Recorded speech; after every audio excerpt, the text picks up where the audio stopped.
Welcome, parents and caregivers. This is The Owner's Manual, a podcast for parents, and I'm your host, Drew Nash, coming to you from One-to-One Pediatrics in Danville, California. This is episode 109, and we've put together a great show for you today.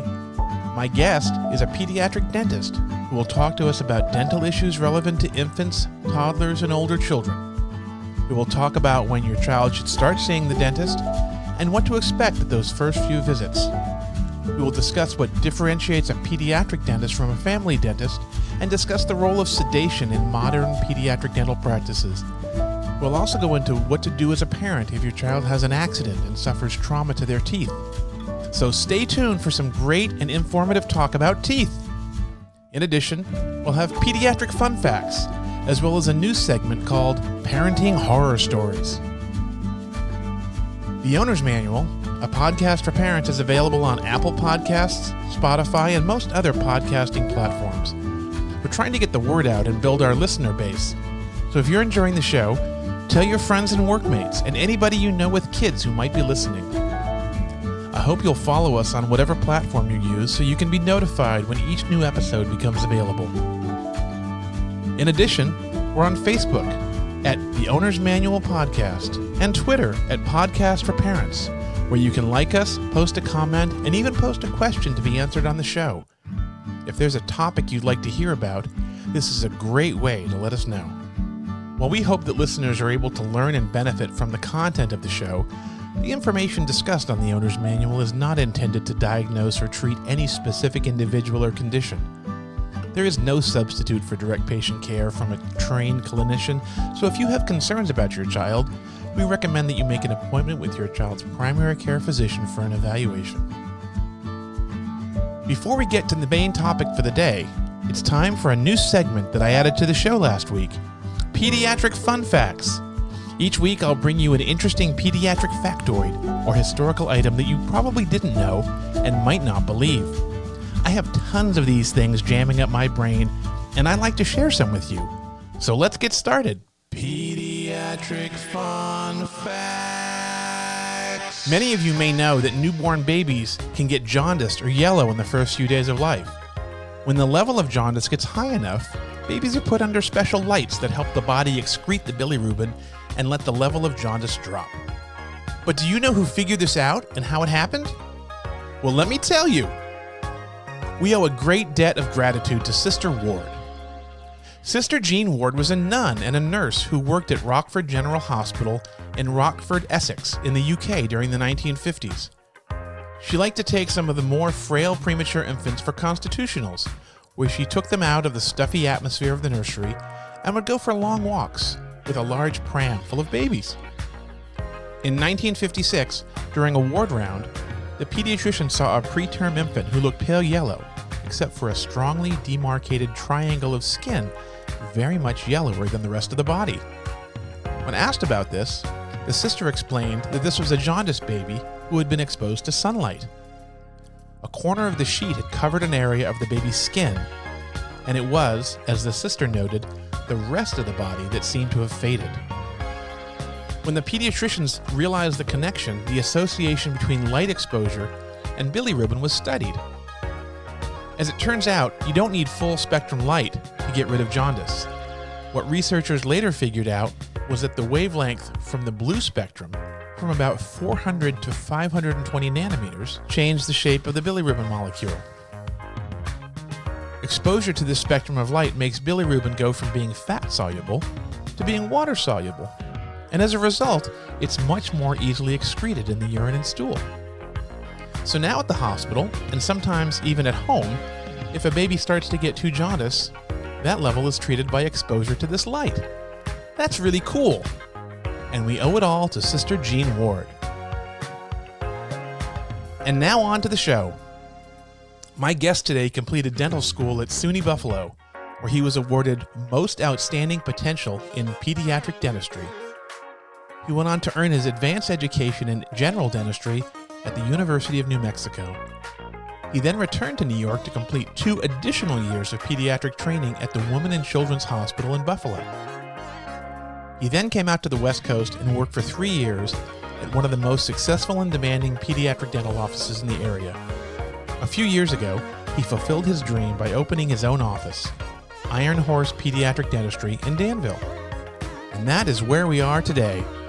Please welcome to the show, Dr. Josh Twiss. Well, thanks for coming on the show today, Josh. I just took a wonderful tour of your office, and it is an impressive place. So let's get down to business and start talking about pediatric dentistry. All right, sounds good. Thanks for inviting me.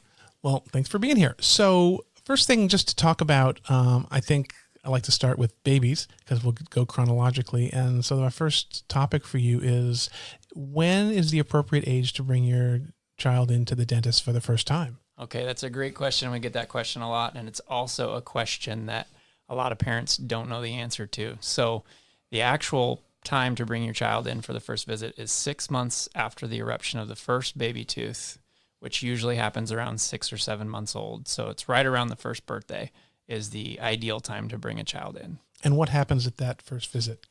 Right. To expect? Yeah. So first visit with a 1-year-old, we don't expect them to, we don't tickle them under the left arm and they open their mouth and we have some magic way. You wish. Yeah. So we have a little private room that we go into, and we actually have an opportunity to have one-on-one time with the parents and the child, because a lot of that first visit is actually for the parents to make sure they are confident in how they're taking care of their child and that they can have all their questions answered.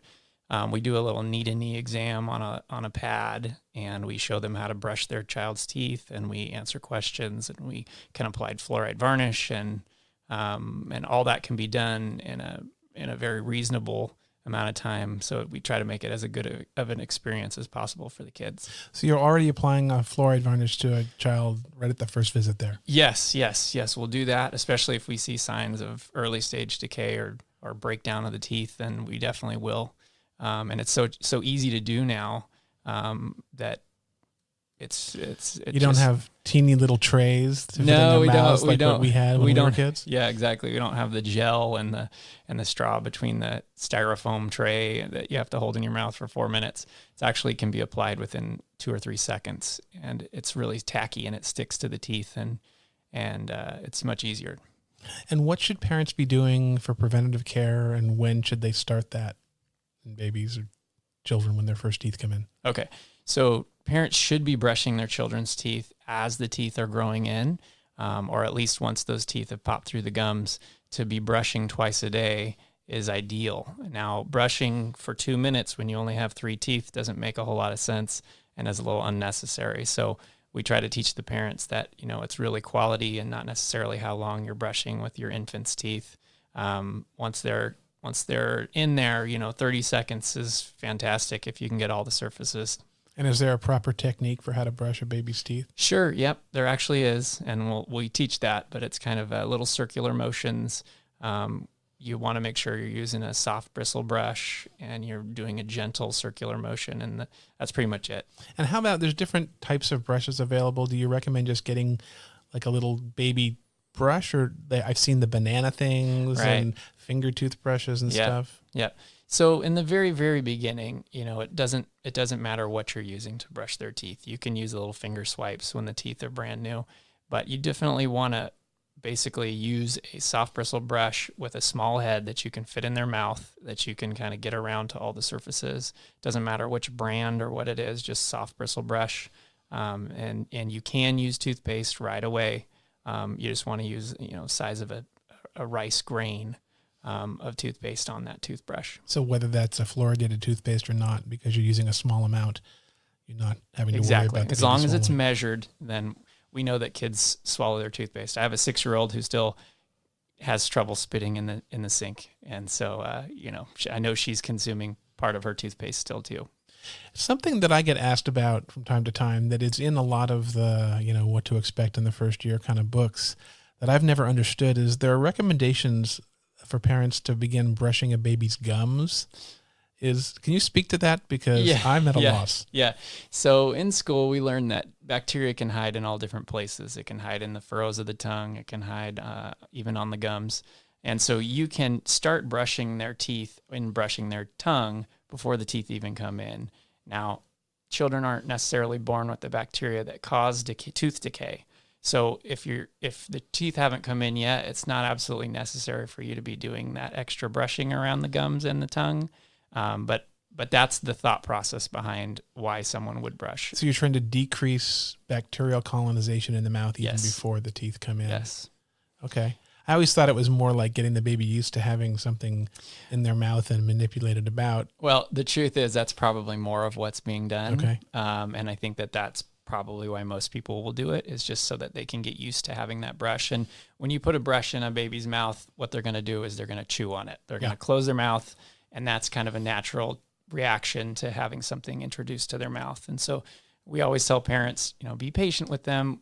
Know that this is a reflex. They're going to close down on the brush, and they're going to want to chew on the brush, and those are all normal things. Mm-hmm. And we recommend supervised brushing, which is basically you give the child an opportunity to do whatever they're going to do with the brush, whether it's chew on it, brush with it, whatever.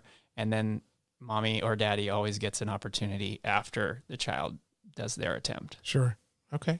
And you said twice a day, right from the beginning. So yes, right from the beginning. So morning and evening. Yep. Ish. Does it matter? You don't have to brush your child's teeth after you nurse them at bedtime? Is that the expected thing? Right. So ideally, you want to just make sure there's no food. Once they're on solid foods, you want to make sure there's no food on their teeth at night when they go to bed.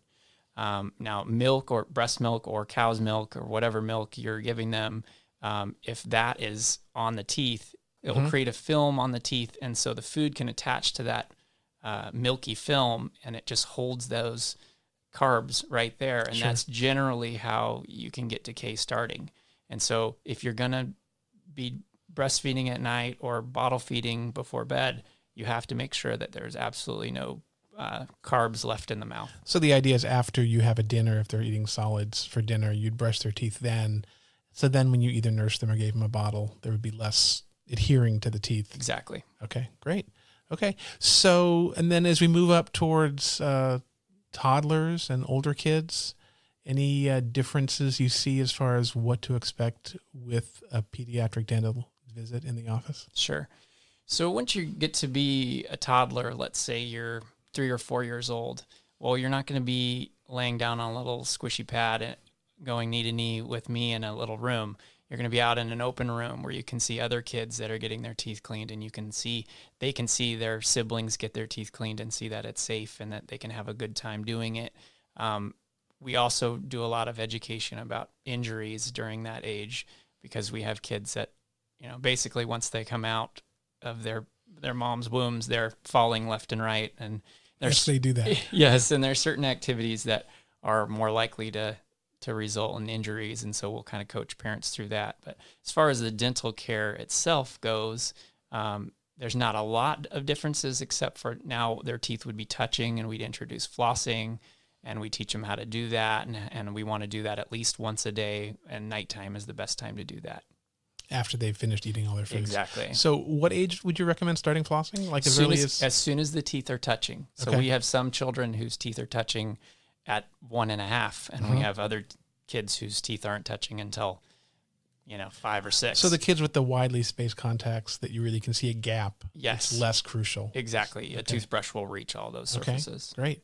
Any particular type of toothbrush for an older kid? Do you discourage or encourage more of the electric types? Right. So an electric toothbrush can do more work in less time. And so, but the key is the brush has to be engaging the teeth. So a lot of times we'll see, so we'll see a lot of times, I'll recommend to parents who ask me that question, I'll say, why don't you go get the Spider-Man toothbrush from Target for $6 and see if they will use it, and see that, and coach them and teach them how to use it before you invest in a $100 toothbrush. Sure.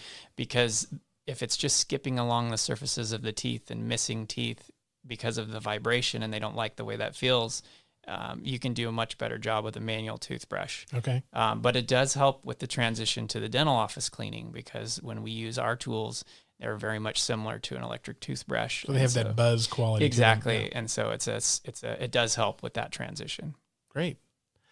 And moving further along now, when you get to school age kids, other issues? Other things that can come up once they're in school. Well, once you're in school, it's more of issues related to erupting permanent teeth and losing baby teeth. And And a lot of times we'll have injuries where baby teeth that are about to fall out on their own will get knocked out, and we'll get calls, and then we'll kind of talk through the situation and realize that it's a baby tooth that was about to fall out anyway. But so yeah, not a big deal. Yeah, not a big deal. But those are the biggest things. Once we start school age, then we're really looking at growth and development. We're looking at, preparing for orthodontics if they're necessary, and making sure that the teeth that are coming in properly, that the quality of the enamel is appropriate, different things like that.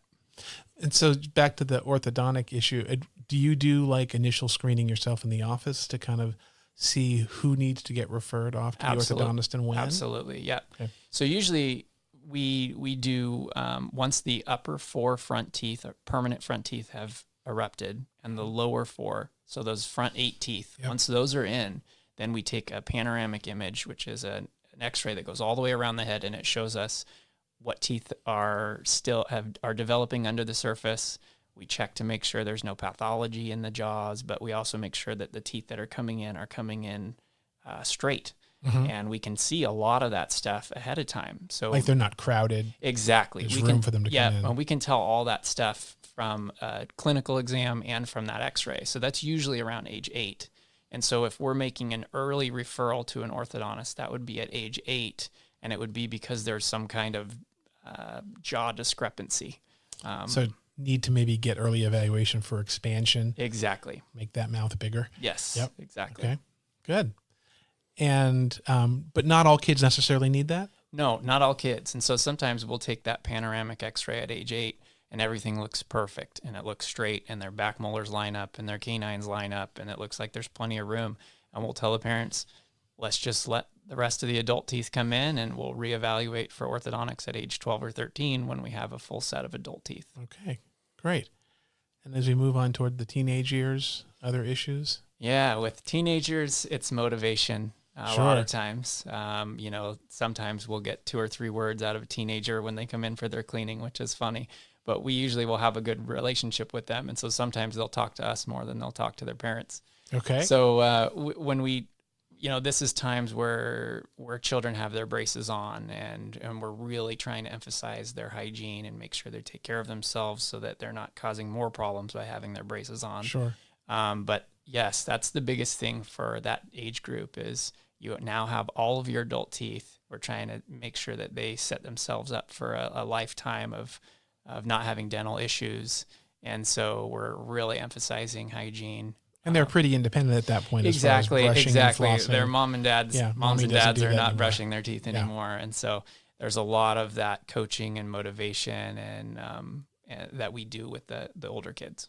So you mentioned early on when we were talking that you have a special room for infants, but your whole office is set up kind of chronologically here. And so a couple questions kind of come up. One, the kind of leading question is what is different about going to a pediatric dentist versus a family dentist?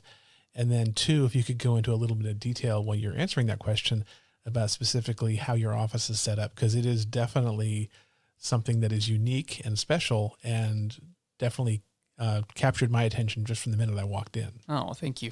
Well, that's a good question. I think, we were all general dentists before we were specialists. And so we all had the same training to become a general dentist first. And in a general dentist's office, you have to be able to take care of just about anything that walks through the door. And that's whether it's a geriatric patient or a pediatric patient or a parent or whoever. And so those offices won't necessarily be set up geared towards a child feeling safe and feeling comfortable.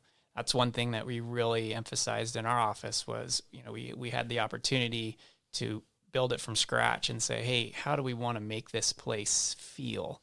And even down to the colors of the cabinets and the colors of the walls and the different things that we put in this office, we've really made it a place where kids feel safe. And chronologically speaking, we have different rooms for different age groups. And so we have kind of an under 3 room, and then we have kind of an opener area for the 3 to 10-year-olds, and then we have a teen area for the kids where they can watch a different movie than Frozen, Sure. with a 3-year-old next to them. They can listen to different music. It's just a different vibe in there. And then we have our treatment rooms, which are also different. And you were describing when you were giving me the tour that like details down to like literally how the chair is positioned in the room and how it's facing the door. Yes. So the person in the chair doesn't feel like they're being in any way surprised or come up behind. Yeah. So I've found in pediatrics that one of the most important things working on with kids and working on kids is to make sure that they feel safe. And one of the things that we figured out over time was, even just how we set the room up, that they can see who's approaching them, that nobody sneaks up on them, that nothing's hanging off the chair. The way we've designed the room, it's the chairs stand alone, and then all the equipment comes off of the wall. So they don't feel like they're sitting under an octopus arm or something when they sit in the chair. So we've tried really hard to think of all of the little details that could make it a better experience for the kids. Yeah, and it really shows when you walk in here. I mean, it's just set up to be that way. So I'm sure your patients have had very positive experiences. I know I've heard back from my patients that I've sent to you that they have. So I appreciate great. that. And so when procedures have to happen, when there's the occasional, whether it's a cavity being filled or something else, is there a certain technique or a way you go about this with kids that might be different than how a family dentist Yes. So exactly. So we try to do everything we can to make it as painless as possible. So that goes to, the way the room's set up. We have a TV on the ceiling. We use nitrous oxide a lot of times, which helps with patients not seeing any of the, if we're going to use a local infiltration, if we're going to use a needle to get them numb, we don't show that to them. And we also use a computerized injector that doesn't look anything like a traditional dental syringe. So that helps a lot. And it administers the anesthetic very slowly so that you don't really feel it. And we pre-treat our anesthetic so that it doesn't burn at all. And I've personally had this done when I had a procedure done by my dentist several years ago with that computerized, and it's a huge difference. I've had my share of Novocaine in the past, and you feel like your jaw's about to blow up. Yeah. And it's a completely different experience. So I'm sure that kids appreciate that. Yeah. So we just try to think of everything. Anything that is out there, we've pretty much adopted it into our practice to make it easier for the kids. Great. Let's talk a little bit about in the event of need for procedures, when do you resort to using sedation? And if so, what kind of sedation do you usually implement, and what are the different types and levels? Okay, great. So, when we have to do dental treatment on little children, and we'll start doing fillings on them as early as 3 years old, depending on the situation. Well, some 3-year-olds will cooperate perfectly, and they'll do an incredible job.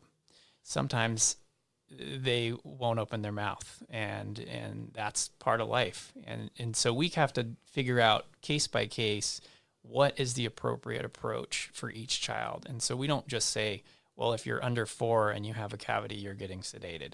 That's not the case. We try to do anything we can, stand on our head, whatever, to do the treatment without sedation if we can avoid it. But there are times where sedation is necessary in order to perform a procedure safely. And so there are basically 3 levels of sedation. There's nitrous oxide, which is when you have a cooperative child who just may be slightly nervous, a little bit of anxiety, but they're willing to participate, and they'll lay down and they'll breathe through their nose with a little rubber nose on top of their nose that's delivering the nitrous oxide. That is the lowest level of sedation that we offer, and we typically will do that for the majority of our patients because we're giving them injections and doing treatment in their mouth. If we have somebody who has just a little bit of work that they need done, and they have a little bit more than mild anxiety, then we have an oral sedation option, and that's where you give them a medication by mouth. It's a drink, and we typically will use midazolam or Versed. And then that patient will have 45 minutes where they are conscious, awake, but they don't really remember what goes on for 45 minutes. Yeah. And so we have to be very selective on who we choose to use that for. It's inappropriate to try to do a full mouth of dentistry with that level of sedation, which unfortunately has been done many times. And so we we're really careful to select who that's appropriate for. If we have somebody who has just a tremendous amount of work that they need, or they're young, too young, or they have special needs, and there's just no way to safely approach treatment, not safe for the patient, not safe for me, not safe for the staff, then we have to consider sometimes bringing in an anesthesiologist. And if we do that, we use the best of the best. We use the people who have their MD anesthesiologists, who have fellowships in peds, who have, this is right in down their alley. And it's the easiest thing they've done all week is to come see our healthy kids, because those are the same anesthesiologists who are working on the babies in the NICU at the hospital. And so they come right to your office. They have the whole setup here. Yes, it's really pretty amazing, actually, because you don't have to be here 3 hours early for your appointment like you do at the hospital. Sure. And you basically can be there in recovery the entire time, and you leave about 30 minutes after the procedures are done. Great. And so it's a controlled setting with a board-certified anesthesiologist, Yes. and really is as low risk as possible for that kind of Yes, and we do try to minimize that, but there are times where there's no avoiding it. Yeah, a kid that doesn't understand or is super anxious, or a special needs kid that has communication issues, and that's going to happen. Yep. Okay. And let's shift gears a little bit, and I have a couple other questions sort of more about prevention. One is fluoride. I know in the area we live in here, there's fluoride in the water. There are some outlying areas around here where there's not fluoride. And what is the current recommendation as far as when kids should get supplemental fluoride drops or chewables? And if you just kind of give the answer to that, depending on where people are listening from. Right, exactly. So there's two different types of fluoride that you can get. There's topical fluoride, which you would get from toothpaste or from a dental visit, where we actually apply the fluoride directly to the teeth. And that topical fluoride is for the teeth that are in the mouth. Mm-hmm. That strengthens the enamel of those teeth. And then there's systemic fluoride. And systemic fluoride is something that you would get from your water source if you're in a community that has fluoride in the water like we have here in our county. I also work in Central Valley, and in the Central Valley, where the decay rate is much higher, which I see every week, there is no fluoride out there. So we supplement by chewable tablets or drops for those children, and it's a measured amount so that it's safe for them up to age 9, because the only teeth that are still developing after age 9 are the wisdom teeth. And who needs them? Exactly. Most people don't have room for those, and so we don't really care how strong the enamel is on those teeth. But the systemic fluoride is helping to strengthen the developing enamel on the permanent developing teeth, and so we start that right away. Yeah, and so that started right from birth? Once they're in for their first visit. Yeah. Oh, so for you, it would be at a year. Yes. Okay. Now, would pediatricians prescribe that earlier? Possibly. And we have some pediatricians who have already recommended fluoride treatments or fluoride drops before the patient's ever seen us. Yeah. And because typically they'll see their pediatrician first before they come see us. Something I don't see. I know that the surrounding area, Livermore, I don't think has fluoride in the water here. Correct. But most of the other areas closer to here do, so I don't have to think about it too much. And then as far as one issue that does come up sometimes is when parents choose to bottle feed their baby, sometimes they'll use like the bottled water. And if they're using bottled water that doesn't have fluoride, then they're not giving the baby the advantage of that. I know you can get 5-gallon bottles of water with fluoride in it, but you have to ask for it. Exactly. Yeah, most water bottles don't have fluoride in the. They've taken that out, and so we'll ask the parents when they come in, and if they are bottle feeding, we'll say, what is the source of the water, and if it is bottles, then we'll just inform them that they're probably not getting any of the fluoridated water. We do get a halo effect of fluoride in our community because it's in our water. So when you go to a restaurant, your food's been cooked in it, and so you do get little bits here and there, but not enough that would be the ideal amount to strengthen the enamel. And so that's why we'll inform the parents. And we do have parents sometimes that have objections to fluoride, and that's a discussion that we have, and it doesn't preclude them from being able to come to the office, but we just inform them that if you're not going to take this, as a supplement or in your water supply, that you are that much more responsible for home care and hygiene and diet and all of that, because the child will have a higher risk of getting to care. Sure. So more emphasis on cleaning and hygiene and flossing. Sure. Okay. Shift gears again. Let's talk a little bit about dental trauma. Okay. So more of the what if, whether we're talking about a toddler who's learning to walk and takes a face plant, or a soccer player who gets an elbow in the face. What to do when teeth are chipped or cracked or loose? What should a parent look for, and when should they seek out more urgent or emergent dental care? Okay, that's a great question. So we probably have injuries every week. I'd say someone calls in and said their toddler or their teenager or someone fell and hit their mouth or hit their tooth and they had an injury. Well, starting at as soon as you have a tooth, you can damage a tooth. Sure. And so a lot of times we'll have children who fall as they're learning to walk, and they'll hit their mouth on the side of the bathtub. And sometimes it'll knock the tooth out, or knock the tooth completely out, or it will knock the tooth so loose that it's dangling and it becomes an aspiration risk. We're worried about that tooth coming out or in their sleep. Mm-hmm. And so we need to see those patients. And so a lot of times this is a case by case situation where a parent will call us and say an injury happened, and we'll say, describe it or send us a picture of it, and then we'll kind of troubleshoot it or have them come in. And sometimes that's after hours, and that's just the way it works. It's part of our job description here. And so truly a true dental emergency would be an adult tooth that was either knocked completely out or was fractured to where the nerve is exposed, where you can see bleeding from inside the tooth, not from around the gums, but from inside the tooth. Or if a tooth is knocked into a position where the child cannot close their mouth. So those three things are where I will get out of bed at any time of night and come in and meet you at the office. Everything else can pretty much be managed by phone until the next morning. But again, don't hesitate to call. Those are the things that we pride ourselves on being available to help with those emergencies. And if the worst case happens, you have an adult tooth that's knocked all the way out, what to do as a parent? Yes. Or as the baseball coach or whoever's standing there and sees this happen? So when that happens, there's a couple things you want to keep in mind. So if a tooth is knocked completely out, it could be landing in dirt, it could be landing on the grass. You have to find it. So that's the first thing. You want to find the tooth. And if you find the tooth, then you want to pick it up by the crown of the tooth, which is the part of the tooth that you can see in the mouth. So not by the root. The root is full of fibers and cells that are necessary to try to stay alive if we're going to reimplant that tooth. And if you're nowhere near the dental office, say you're at a softball tournament and you're far away and you have something like this happen, call us, because I'll coach you through how to do it from a distance. Sure.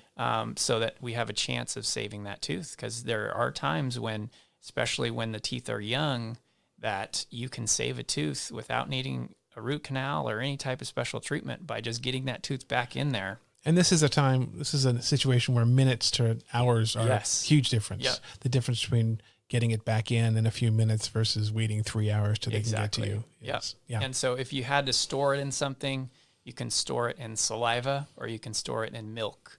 And those are two options that are better than just storing it in plain water. So you'd have the person spit in a cup and just throw it in there? Exactly. Or put it in a little bit of milk. Mm-hmm. Okay. And how about the order of events? Because this happens. Someone takes a header off the bike and gets cut on the face, and their teeth are also fairly traumatized.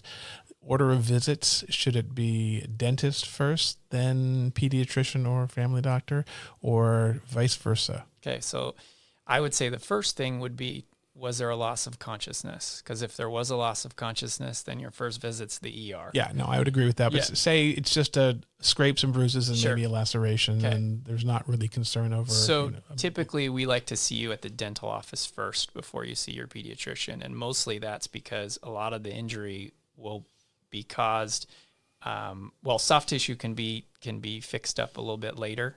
If there's an urgent dental situation, we like to get that taken care of. And sometimes in the process of fixing the dental situation, we find out that there's fragments of tooth that are actually in the soft tissue embedded in the lips, Yes. which has happened many Seen times. those x-rays. Yeah, exactly. And so for those reasons, a lot of times we'd prefer to see them first at the dentist, and then we'll send them over to the pediatrician. I think that's usually my preference too, because lacerations can be fixed an hour or two later. And whatever else. Okay, great.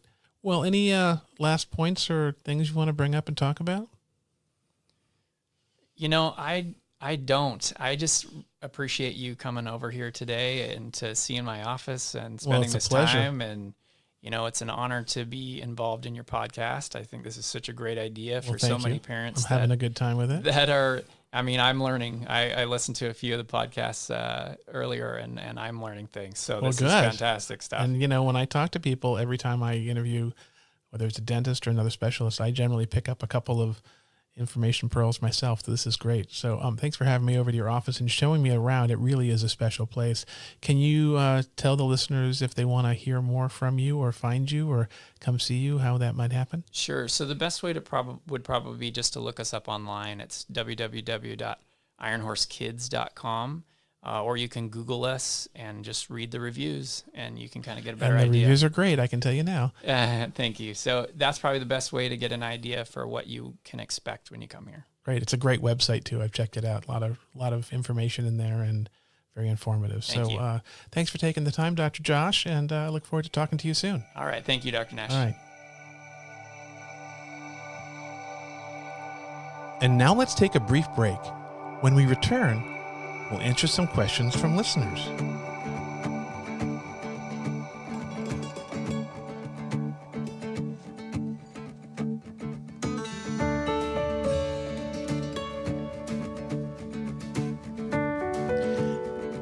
And we're back. Before we proceed with the next segments, I want to let the listeners know about our phone-in line, which has been set up for people to call in and leave voicemail questions to be answered on the show. In addition, if you'd like to contribute to our new segment, Parenting Horror Stories, you can also use this number. The call-in number is 925-732-6274. Call in with your question or horror story for the show. You can also contact us on Facebook at The Owner's Manual Podcast, where you can leave comments, post questions and stories, or even idea topics for the show. Whichever way you prefer, we can't wait to hear from you.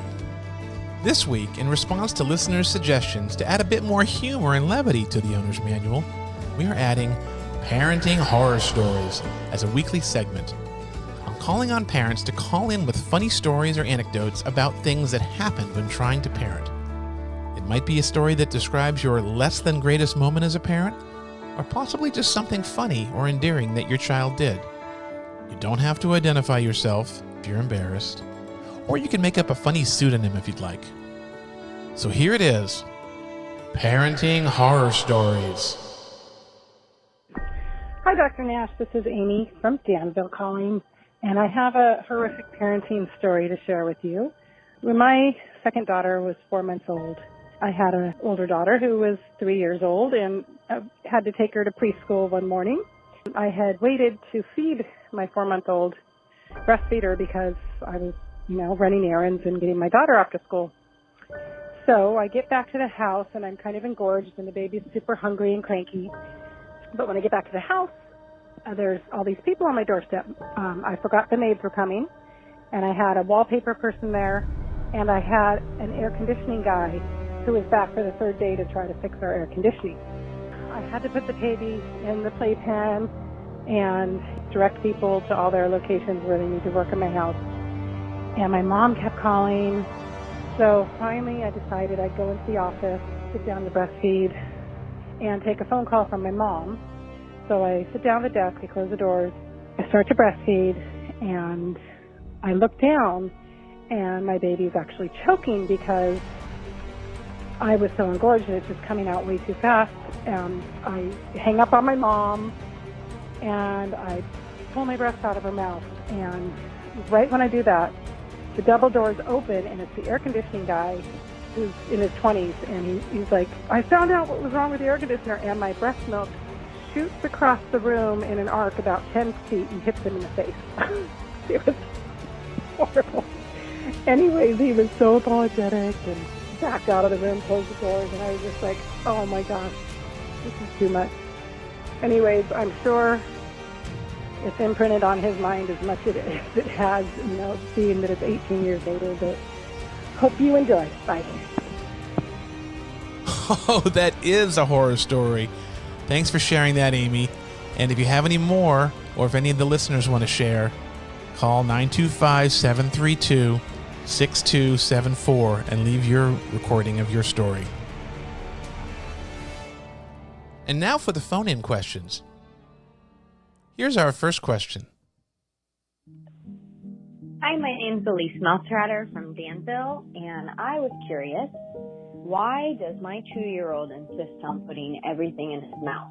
Is it a developmental thing? Is it a my child thing? That's my question. Thank you. Thanks for calling, Elise. While some kids are more oral than others, exploring things with their mouth is a very common behavior.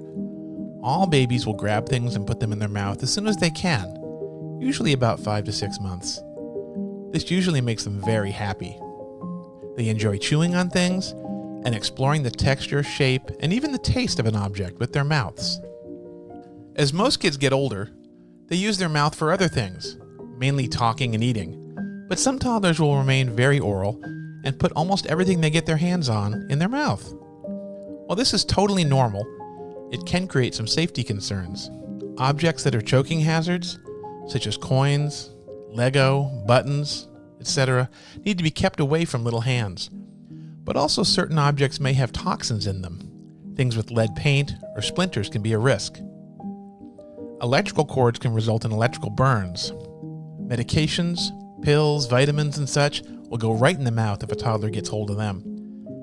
Now, some kids will outgrow this tendency by age 2, but others take until 3 or even longer before they lose that urge to explore things with their mouth. It's normal to have this continue for longer, but you need to know your child's behaviors so you can keep them safe. I hope that answers your question. And now for our next question. Hi, this message is for Dr. Nash. This is Katherine from Texas. I was interested in getting more information about the HPV shot for my tween son, who just turned 12.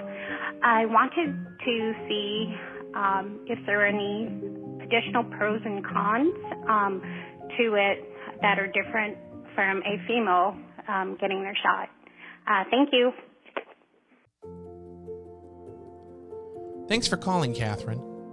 HPV is the most common sexually transmitted infection in the U.S. Of the 100 or so different strains of this virus, 40 can be transmitted by sexual contact of some type. In general, HPV is thought to be responsible for more than 90% of anal and cervical cancers, about 70% of vaginal and vulvar cancers, and 60% of penile cancers.